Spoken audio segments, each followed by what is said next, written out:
Recently, on one of my videos, I believe it was the one where we're talking about, back in 2014, 2015, when I said, nah, Star Citizen's not going to be done till like 2018. And everyone was like, no, you don't know anything, and blah, blah, blah. And I was kind of talking about that time, and one of the viewers on that video admitted that, when they had found my videos back in, I guess, 2016, probably the Prowler video, after the introduction of the Prowler, one of my greats, thought that I was anti-Star Citizen. I'm just gambling on the idea that that's the video that they found me through, because that sadly tends to be the most popular one by a wide margin.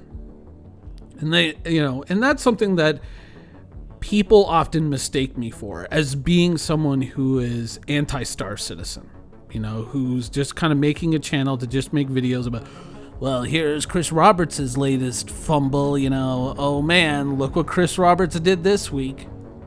And to be perfectly honest, I do poke fun, and I definitely do have fun with the trials and tribulations of Star Citizen's development, and it certainly would be easier or easy every week to take any kind of developer questionnaire at that moment when they pause and they kind of go like, this question, you remember when they were talking about ships recently, and I did that little highlight reel at the beginning at all the uncomfortable questions. It would be very easy to just make videos like that every week, where it's all of a sudden show the shocked or puzzled face of a developer, and then all of a sudden, cut to Curb Your Enthusiasm closing theme, and boom, done. Internet joke video complete.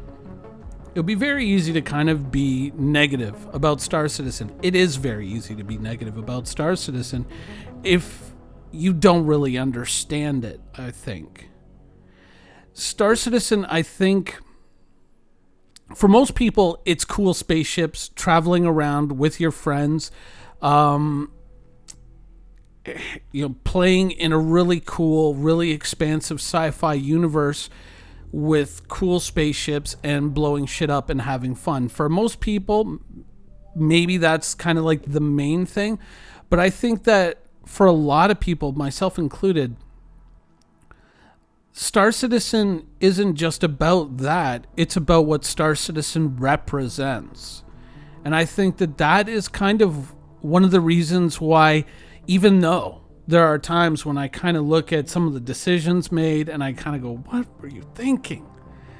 Don't do that. Do this. This is easier. You can, all that sort of stuff. The reason why I continue to be a supporter of the project is because it's a project that, from my point of view, has to happen. Star Citizen has to work. Now, I am kind of in the camp, you may have other people like this in your org, where it's like, I've put enough money into the game. Occasionally, if I have to CC you around to something or move something around, and it's just like, well, it's just 25 more bucks. Not really that put out by it. Really. But, for me, it's I don't really go around and kind of go, ooh, what's the big purchase this year? Generally, it's always, for me, recycling the money that I've already backed into the project. But I still have a vested interest in this project succeeding. And not just because I want to play with cool spaceships in a big, expansive universe, but it forces the evolution of many of the other games that we love.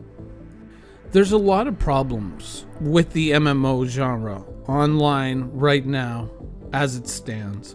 The industry, I would say, arguably has been, frankly, stagnant for the better part of a decade.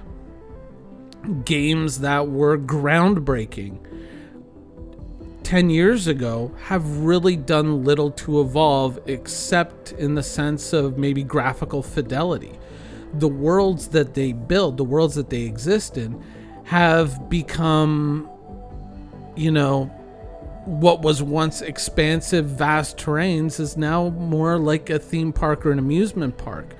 And, various games use various little ways to kind of trick you into thinking that the world is a lot bigger than it is.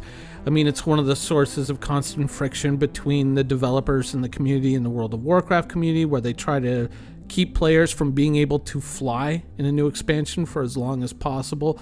Certainly, if you were to play Red Dead Online right now, you may be, frankly, enjoying that game a whole lot. I myself do as well. But if you were able to fly in that game, you would see very quickly how actually small that world is. It is not a big world. It uses various little tricks and ways you're always kind of coming around a corner or coming around a bend to hide the new zone. But really, it's built not unlike a World of Warcraft area where it's like, oh, we cross this little area and then boom, we're in a desert, and we cross another one, then we're in a jungle, and then we're in, a pine tree forest. A lot of it doesn't make sense, but it's kind of how they kind of hide those transitions and all of that kind of tricks you into thinking that the worlds are a lot bigger than they actually are. And that's kind of where I think, for me, even though there are the things that I don't really agree with, for me, that's where kind of Star Citizen leaps ahead, because it's their biggest appeal is they want to get rid of all the trickery. They want to get rid of all the smoke and mirrors, and they just want to build the big expansive world. And think about it. Star Citizen succeeds. Let's throw away any naysayer arguments for a moment. Let's just suppose, however you feel about it, that Star Citizen is a success. Whenever they do finish it, it is finished and it works. Let's just assume that that's a given. What do you think every other company in the industry is going to do? One, they're going to panic. And then two, they're probably going to go from the boardroom to the developers, and the developers are going to go back to them and say, we told you needed to think bigger. We told you have to get away from this idea of let's cut costs, cut cost. Let's invest in R&D. Let's invest in, building a bigger and better world. And more importantly, and this is probably one of the things that I think a lot of people don't realize about what Chris Roberts is doing, is that when all these other companies are concentrating on loot boxes and how do we recycle and reuse assets to become as efficient as possible and get out our expansions once every X amount of months or whatever, how do we make sure that everything hits the store shelves by Christmas so we can make the big bucks? What Chris Roberts is doing is he has, a nickel, minus a nickel here or a dime there or whatever. He has more or less spent $250 million on research and development for creating big, living, breathing gaming worlds. And he's the only one doing that. He's the only one. I have disagreements with the way with some of the things that he does. Obviously, I mean, I've never hidden that. But broadly, the broad strategy here, I agree with. And I feel that it's necessary. And that's why I'm here. When people were, not people, but when certain people were upset about the whole turbulent and CIG exchanging stock thing, and people are, they're spending my money to buy stock and getting all angry about it. What they were doing was strategic and smart. They're investing in each other because probably someone at Turbulent is realizing this guy is about to become the only game in town. If he pulls this off, he is the only game in town. And everyone who has been sitting on their ass, twiddling their thumbs and saying, well, let's reuse assets and let's recycle as much as possible so we can get that development time tight enough that we can realize maximum profits. All these other companies are going to realize that they are, depending on how long it takes to finish Star Citizen, they're a decade behind the game, and they're probably going to have to go to Chris Roberts a little bit hat in hand and say, so, how did you do that?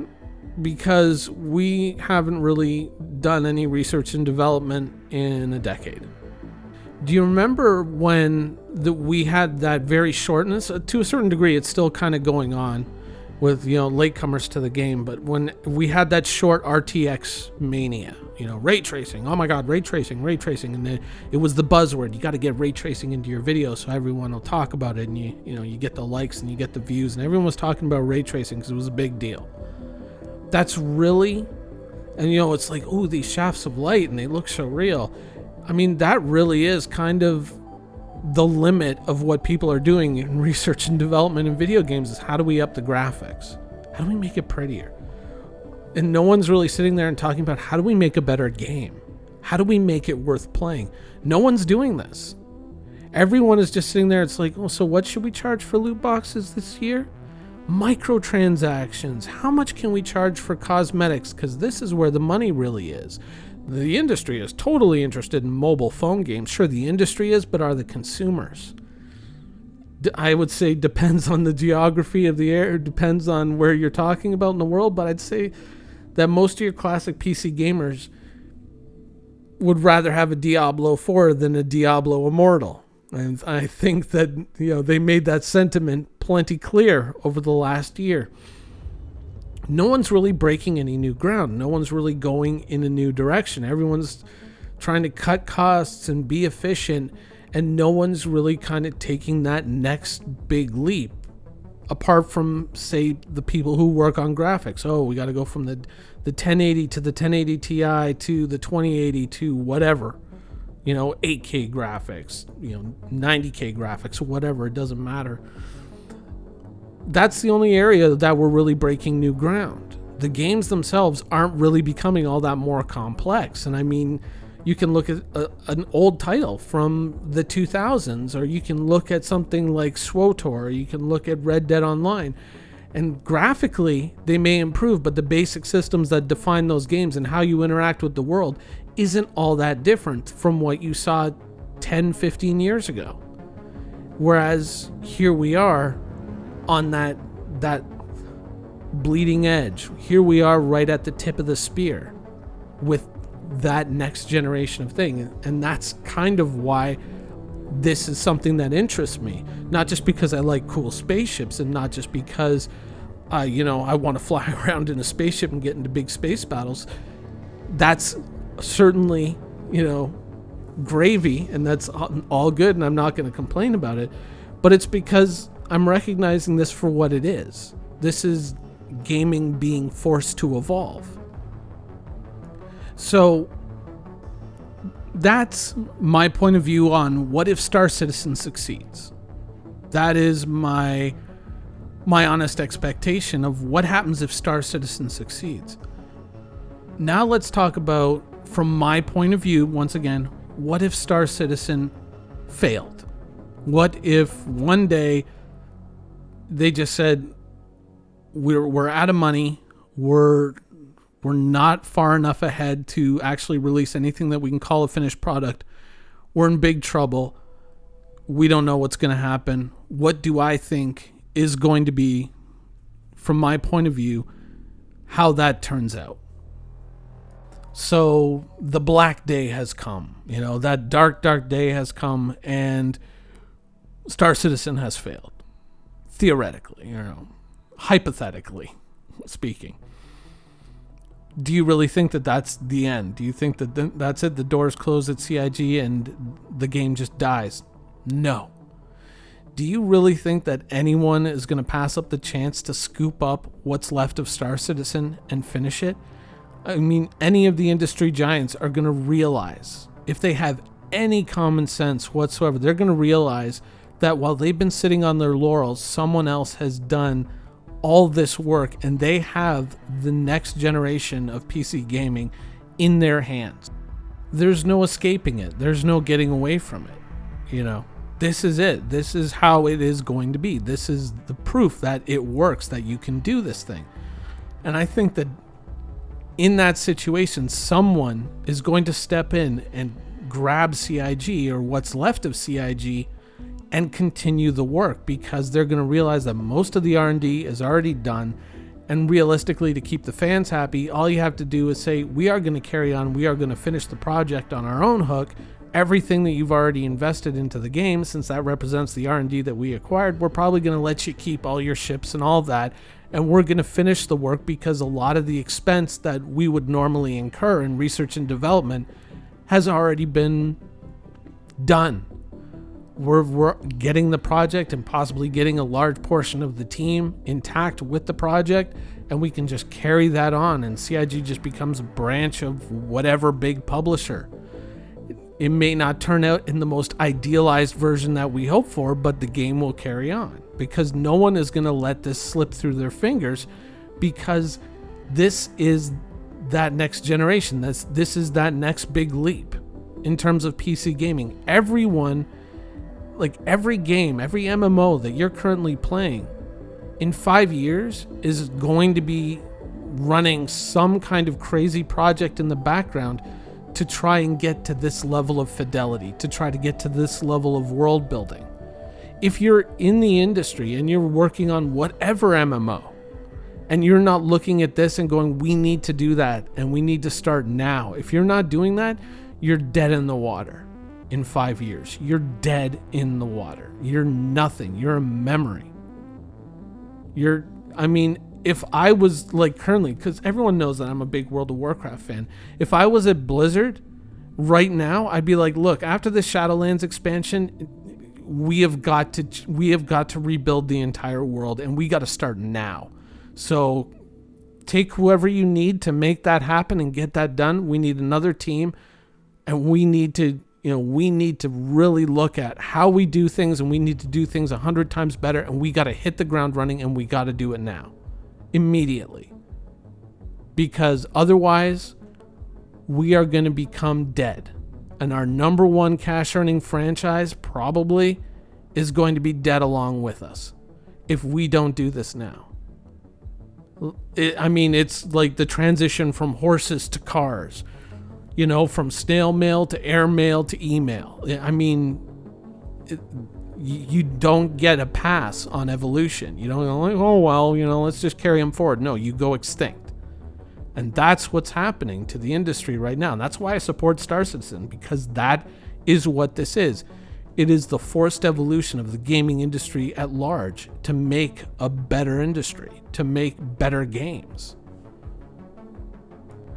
If you work in the industry right now and you're not dumping everything into R&D and pushing, the envelope with your games right now, if you're only worried about microtransactions and loot boxes and all that bullshit, if that's your main focus right now and that's all that your board of directors is talking about, good effing luck. Good effing luck, because in 5 years, the most expensive title you're going to be selling is going to be $11 on Steam, and that's not even on sale. All your titles are going to become kind of like legacy titles on good old games. That's it.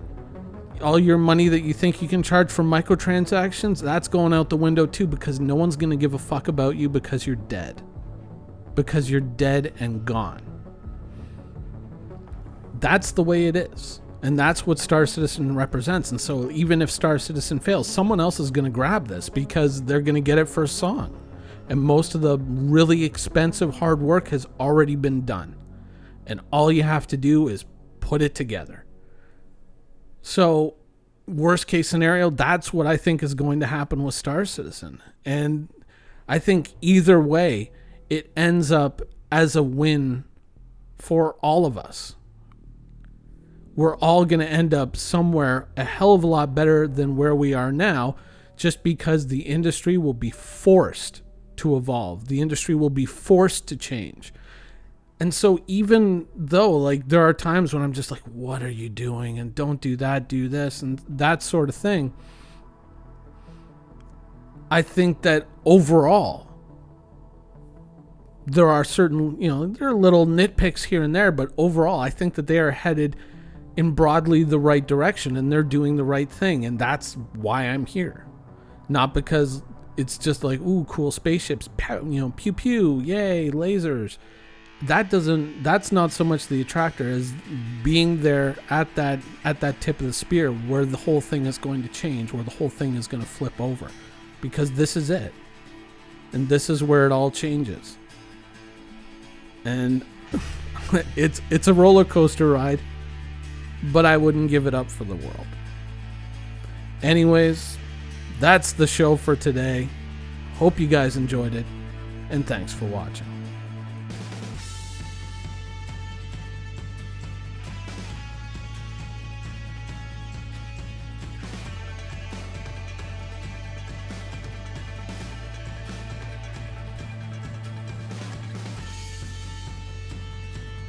you for watching. So if you want to keep up with the latest and greatest in Star Citizen and Squadron 42's development, please follow us on our social media channels.